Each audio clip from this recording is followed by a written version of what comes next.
Bienvenidos y bienvenidas a esta cátedra abierta de los movimientos sociales de Claxo, en este caso de la Asociación Latinoamericana de Educación y Comunicación Popular, de ALER. Mi nombre es Cristina Cabral, estoy en Radio Encuentro, una radio comunitaria de la Patagonia Argentina, y estoy con mi compañero Diego Jaimes para acompañarles en este trayecto. Hola, ¿qué tal? ¿Cómo están del otro lado? Muy contento de estar presentando e inaugurando esta cátedra abierta de movimientos sociales en esto que es nuestro lugar en el mundo, nuestra radio comunitaria, nuestro canal comunitario también. Estamos en los estudios de NTV, una televisora comunitaria en Viedma, en la Patagonia Argentina. Y bueno, iniciando este camino que nos va a encontrar a lo largo de 4 sesiones, donde estaremos conversando, reflexionando sobre el derecho a la comunicación y la comunicación popular en estos tiempos de desafíos que nos propone este nuevo escenario digital.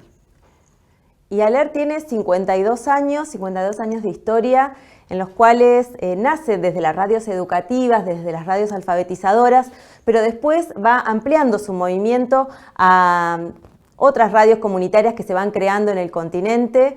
Y en estos 52 años son años de lucha por la defensa del derecho a la educación y a la comunicación popular en nuestro continente, pero también son años de conquistas.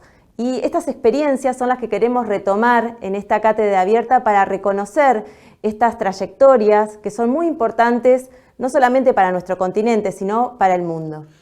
Así es, bueno, radios, emisoras que están en grandes ciudades, en pueblos más pequeños, en parajes, en comunidades campesinas, en comunidades indígenas de pueblos originarios, donde participan mujeres, jóvenes, infancias. A lo largo de todo el continente vamos a escuchar distintas tonadas, distintas formas de representarnos nuestro lugar en el mundo, cada cual desde donde está, haciendo ejercicio de esto que consideramos tan importante como la pluralidad de voces, el derecho a la comunicación, desde cada uno de los rincones de América Latina.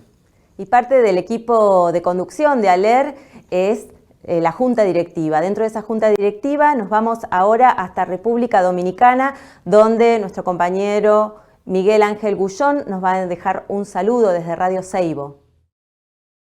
En nombre de la Junta Directiva de ALER, la Asociación Latinoamericana de Educación y Comunicación Popular, saludo a todas las amigas y amigos que nos visitan para enriquecerse con lo mejor de la comunicación popular en nuestra Avia Yala. El Consejo Latinoamericano de Comunicaciones y Ciencias Sociales apoya esta iniciativa de ALER para conocer el movimiento de radios comunitarias y educativas. Merece la pena.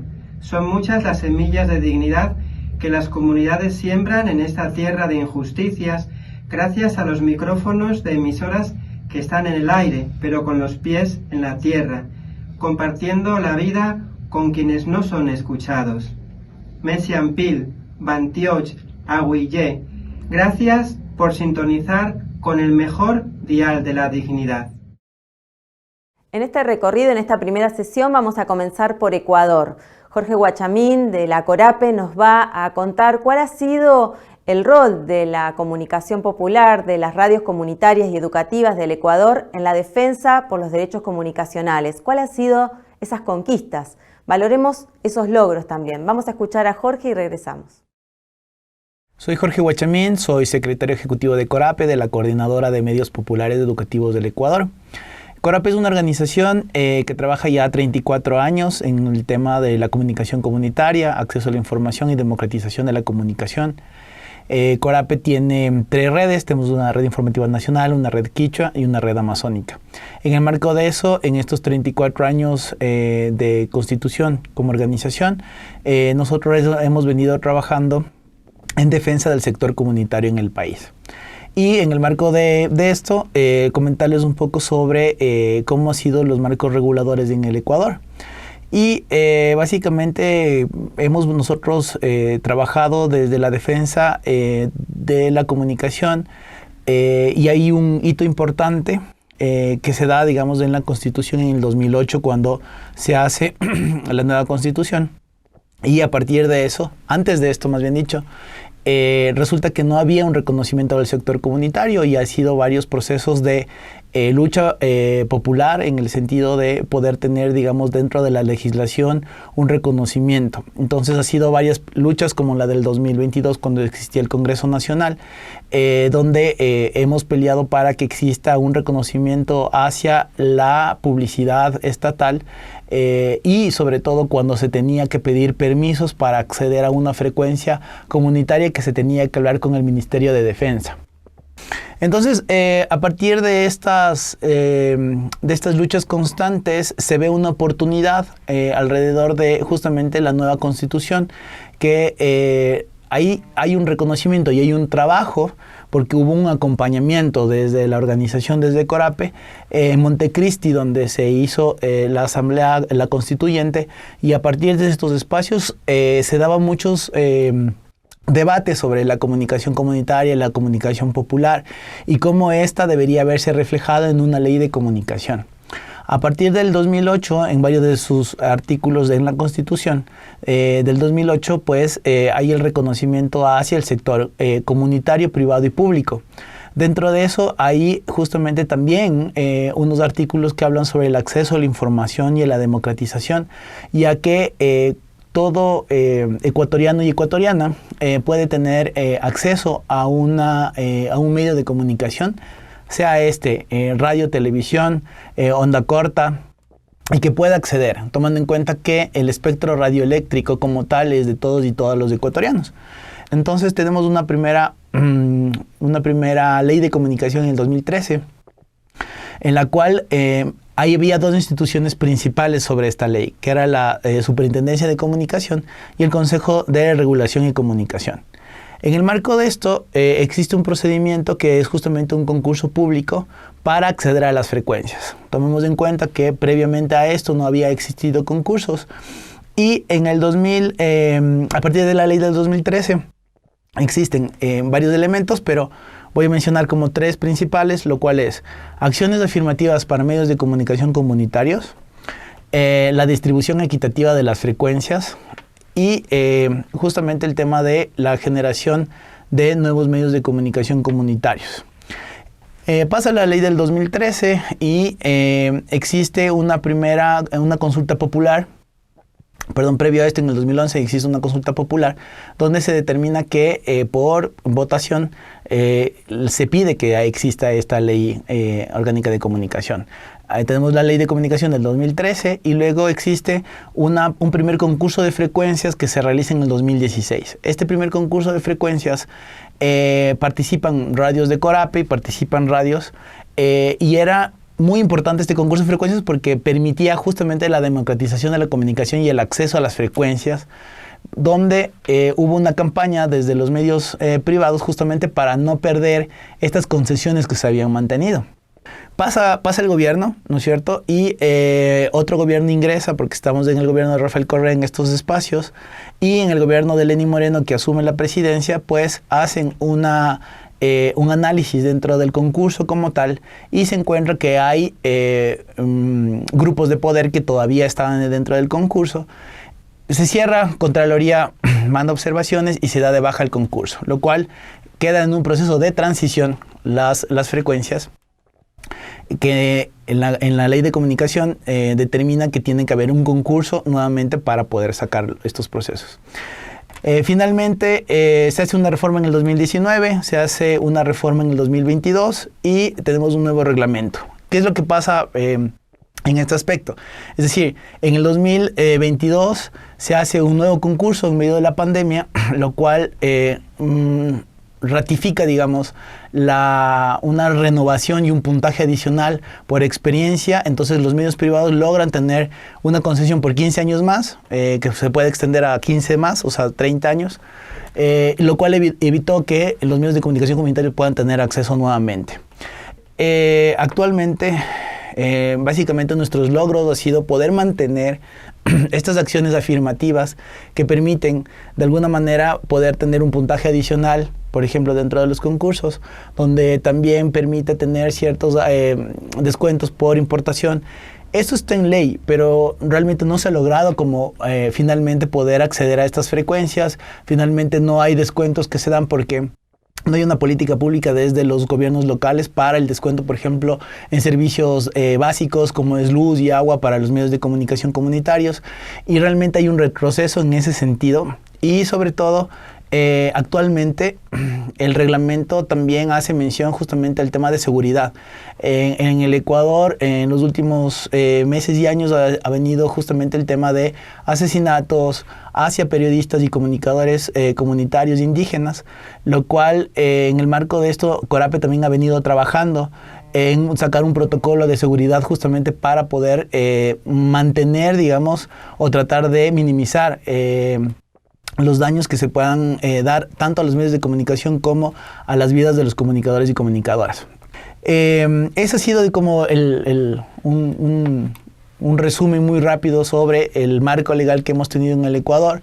Pero como comento, nuestros logros a la final de tener acciones afirmativas ha sido la distribución equitativa de la publicidad estatal, pero de alguna manera lo complejo es que no ha existido una verdadera distribución de las frecuencias como tal. Y tomando en cuenta la brecha digital que hay en el Ecuador y en nuestros países de América Latina, sabemos que la radio sigue siendo ese medio de comunicación necesario para ciertos espacios que no tienen acceso a internet, sobre todo a los datos. Entonces, de alguna manera, el Ecuador sigue luchando y nosotros seguimos justamente en defensa de estos sectores de comunicación comunitarios para que exista una verdadera democratización, espacios de diálogo, espacios de visibilización de necesidades locales, ya que obviamente pues los gobiernos actuales se miden, digamos, la información solamente a través de redes sociales. Entonces hay gente que no está recibiendo información, que no tiene acceso, y ahí es justamente los medios comunitarios donde hacemos ese trabajo desde lo local hacia lo nacional. Eso en cuanto les puedo comentar, así que muchísimas gracias.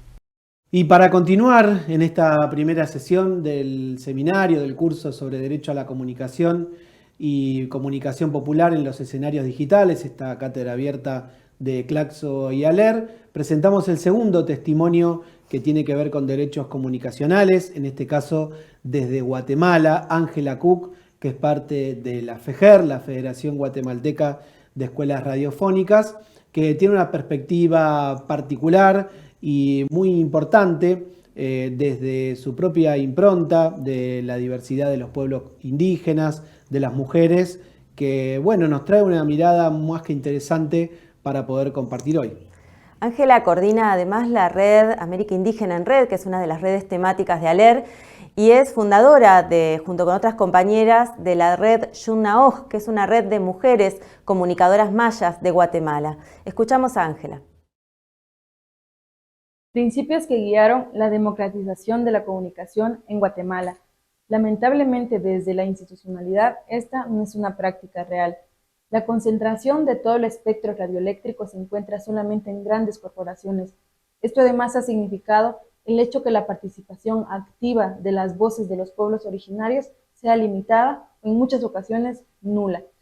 Es en ese sentido que el trabajo que realiza la Federación Guatemalteca de Escuelas Radiofónicas FEGER es sumamente necesario e importante para reafirmar que la comunicación también es un espacio que le pertenece a los pueblos originarios.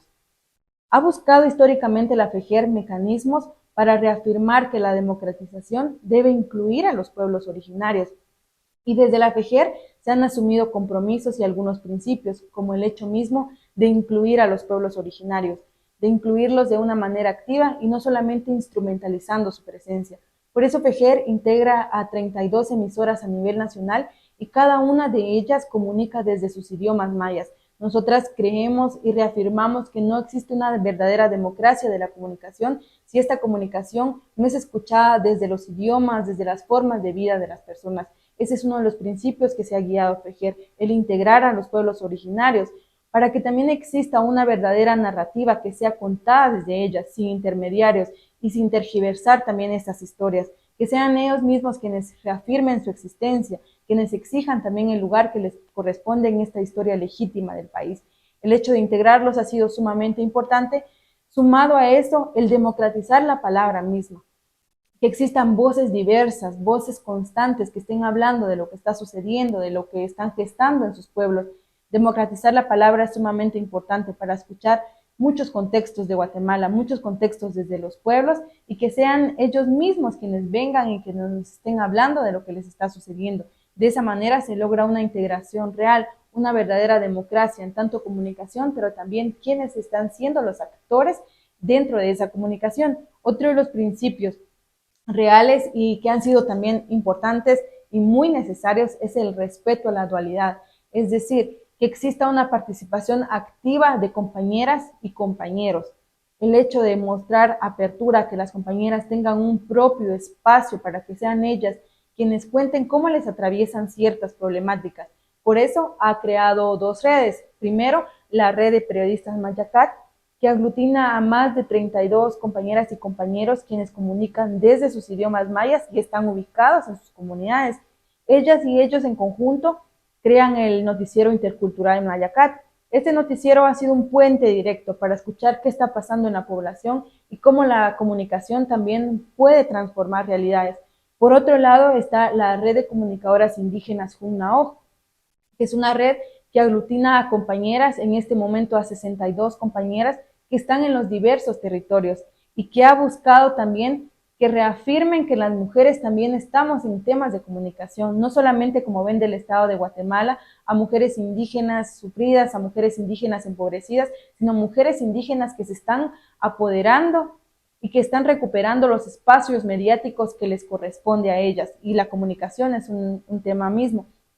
Entonces la red de comunicadoras indígenas Junnaoj ha aglutinado a estas compañeras, no solamente quien tenga un espacio en radio, sino compañeras que son lideresas, que son hueseras, con ello buscando también el hecho de cambiar el pensamiento de que la comunicación solamente es lo que se aprende en academia. La comunicación no solo va ligada a ese conocimiento académico, sino un conocimiento o una comunicación efectiva que se va gestando a partir del acercamiento de las personas que están en las comunidades para dar espacios a que ellas cuenten sus historias y cuenten también desde sus formas de vida.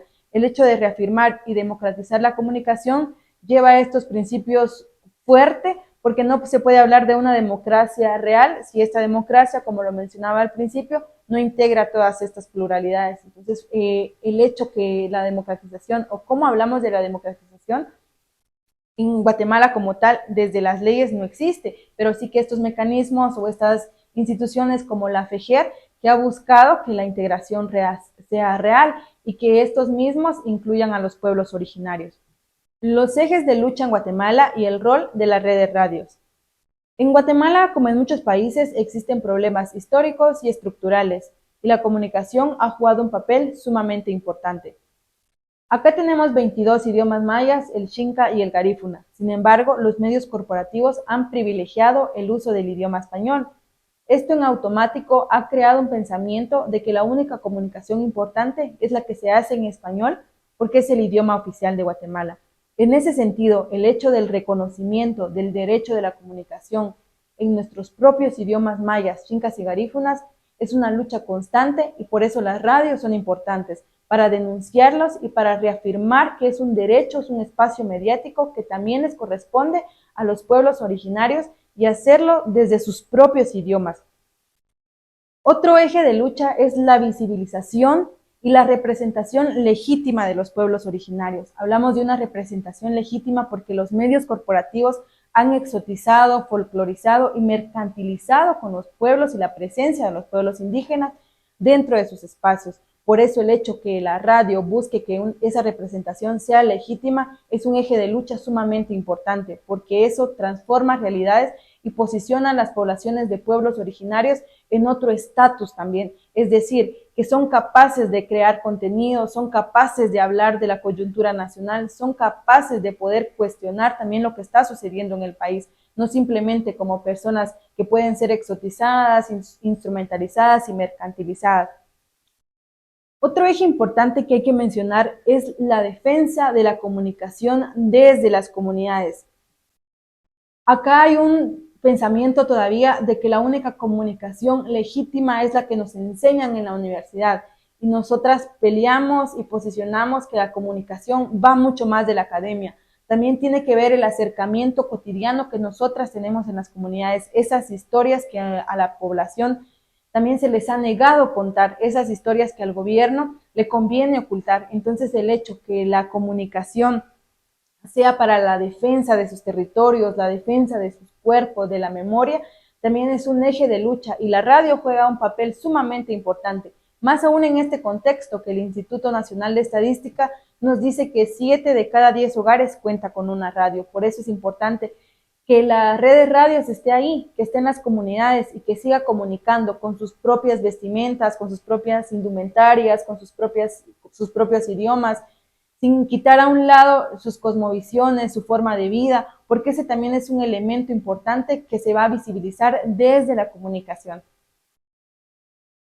Tercer testimonio nos toca presentar ahora de nuestro compañero Néstor Buzo, argentino, como les decíamos al inicio de esta sesión, uno de los fundadores de este espacio de Radio Encuentro y en TV y también de FARCO, del Foro Argentino de Radios Comunitarias, referente de políticas públicas también de nuestra red nacional. Y él nos va a dar un marco conceptual, histórico también, de lo que tiene que ver con la libertad de expresión, del derecho a la comunicación y cómo fue desarrollándose a lo largo del tiempo y por qué es importante poder enfocarlo desde una perspectiva colectiva, de los movimientos sociales, de un lugar donde las luchas de nuestras organizaciones se ha convertido en central para poder incidir no solamente en las normativas, en las regulaciones, en las leyes, sino también en las políticas públicas de comunicación entendidas en un sentido democrático. Hola. Bueno, vamos a hablar sobre el derecho a la comunicación. Un derecho en sí mismo, un derecho fundamental, pero además habilitante de otros derechos. De ahí su importancia, su trascendencia. Afirmamos que la comunicación es un derecho, y esto que parece una obviedad, no lo es tanto, es un motivo de debate, porque el mundo empresario piensa y defiende que la comunicación es simplemente una actividad comercial, una cuestión de mercado. Nosotros reafirmamos el derecho a la comunicación como un derecho humano y un derecho que ha evolucionado. Comenzó a discutirse allá por la aparición de la imprenta con Gutenberg en 1450. Se discutía la libertad de imprenta, el derecho a imprimir, a divulgar masivamente el conocimiento. Recién en inicios del siglo XIX, por 1810, se establece la libertad de prensa. La libertad de prensa. La libertad de prensa, cuyo sujeto es un pequeño sector, aquellos que tienen capacidad económica para tener medios, los propietarios de los medios. Por eso hablamos de una etapa de sujeto propietario. Después eso se amplía y se entiende la libertad de prensa también como un derecho de los trabajadores de la prensa, de los periodistas, comunicadores. Recién en 1948, con la Declaración Universal de Derechos Humanos, se reconoce a cualquier persona como sujeto de ese derecho, la libertad de opinión y de expresión, sujeto universal. Pero además, la libertad de expresión como un derecho de doble vía, o sea, el derecho a expresarse, a manifestarse, a tener opinión y expresarla, pero también el derecho a ser informado, y a ser informado de manera veraz, con información de fuentes múltiples y diversas.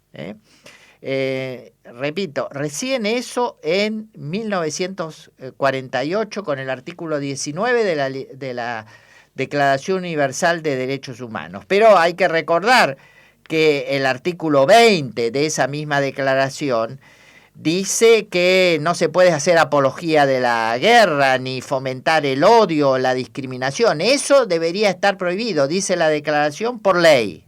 Ni odio ni guerra, o sea, que la libertad de expresión es universal, pero tiene limitaciones. Mientras tanto, surgió a partir de los años 70 del siglo pasado, con la iniciativa de los países no alineados, un debate sobre la comunicación, y se formó lo que se conoce como la Comisión McBride, porque la presidía McBride, que emite un documento importante que vale la pena buscar, que se los estamos pasando, un documento, Un solo mundo, múltiples voces, donde se plantea justamente el derecho a la comunicación, el derecho a comunicar y la necesidad de democratizar las comunicaciones.